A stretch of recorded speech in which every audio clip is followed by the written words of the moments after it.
Kurva, zas mi vzali barel. Jak slezu do dveří se nevlezu, vylezu jak ožrala. Vylezu jak hnusná ožrala. Vylezu jako Phoenix. Jako Phoenix, jako Phoenix. Vylezu jako Phoenix. Jako Phoenix, jako Phoenix. Naseru ti na tvůj hnusný penis. Mamina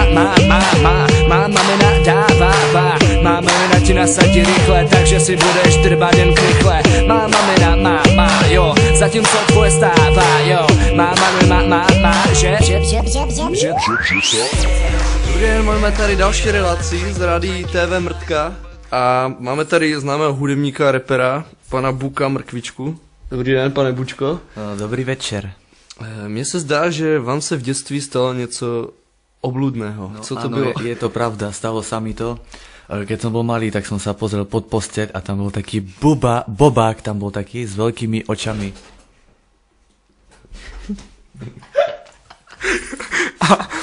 Čo tento bubák hovoril? Nehovoril nič, len sa na mňa pozeral a tie oči to ma privádzali do šialenstva.